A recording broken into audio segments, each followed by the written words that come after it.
انا هضرب لكم مثل. انا مره جالي المستثمر ده من دمياط، وكان شغال في العقارات، راجل ما شاء الله عز وجل لحوط في العقارات. جالي شفت له قطعه ارض كانت 200 فدان، ورحنا قعدنا مع صاحبها وخلصنا في السعر، وطلعنا قعدنا انا وهو في الفرافره. الراجل ده كان جايب معاه يعني رجل اعمال بقى، وكان جايب معاه بقى يعني كان جايب معاه 3 4 عربيات، وال3 4 عربيات مليانين، اللي معارفه واللي المحاسبين بتوعه والسكرتير بتاعه. كان موال كبير كده. فالمهم قعد معايا، كان جايبهولي شيخ من البحيره، ربنا يصلح حالنا وحاله يا رب. المهم جينا قعدنا مع بعض في الفرافره كده، على على كافيتيريا كده، خدنا خيمه كده لوحدنا كده وقعدنا فيها. وقام قايل لي معلش يا باشمهندس بقى ايه، امسك لي ورقه وقلم كده واعمل لي دراسه مبدئيه كده، دراسه جدوى مبدئيه كده للمشروع. اعمل لي مش دراسه جدوى يعني بالمعنى المفهوم العلمي، لا دراسه جدوى كده يعني ايه، يعني تقريبيه كده، حسبه كده. المهم مسكت الورقه والقلم وقعدت كده مع نفسي 5 دقايق، قلت له 1 2 3 4، تكلفة شراء الأرض، وتكلفة البير، وتكلفة الشبكات، وتكلفة أول زرعة، والسور اللي حوالين المزرعة بقى كنا هنشجره، لا هو كان عايز يبنيه. والمهم يعني ظبطت له الحسبة كده إيه الأولية كده للمشروع، من غير حلفان، أنا عارف إنكم إن شاء الله هتصدقوني. الراجل دوت قام قايل للمحاسب اللي معاه، يا أستاذ فلان. قام قايل له نعم. قام قايل له خد صورة بطاقة الباشمهندس، وبكرة تحول له كذا. يعني مثلا المبلغ كان اظن كان جايب 10 مليون. 10 مليون ايامها، كان من 5 سنين ولا حاجه.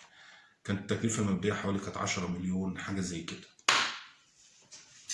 المهم ف فاديته صوره بطاقتي، وبعدين قلت له هو قال لي بقى بعت لي رقم حساب وكلام من ده، حاجه زي كده يعني. فالمهم انا قمت جاي قايل له بس في حاجه يا باشمهندس. قال لي اتفضل. قلت له انا عايز اعمل تحليل التربه.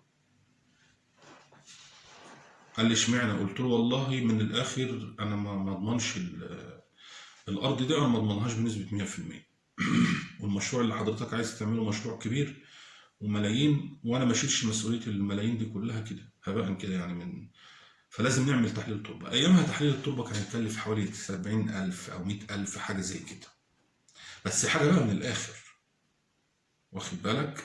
هتروح البحوث وهتقدم طلب وهيجي لك لجنه، وكانت هتبقى حاجه حلوه يعني. كنت انا عايز اعمل له حاجه كويسه. المهم قعد جادلني في الحته دي، طب وليه ومش ليه، و100,000 ليه ومش 100,000 ليه وانت مش واثق في الارض؟ قلت له انا واثق فيها، بس لازم تحليل، معلش. فقام جاي ايه، قام قايل لي طب خلاص ربنا يسهل، وقام واخد بعضه وقام ماشي. سابني من هنا وقام جاي طالع على الواحات البحريه. راح الكلام بقى اللي وصلني من الناس اللي كانت موجوده معانا، قال لي يعني ربنا يصلح حالنا وحاله يا رب. المهم ما ظبطتش معاه في البحريه كويس، وخسر هناك فلوس كتير جدا. فالراجل اللي كان جايبه، الراجل المفتش الاوقاف اللي كان مصاحبه يعني، قال له يا حاج ده ذنب الراجل اللي كان عايز يمشي معاك مظبوط في الفرافره وانت خليت بيه.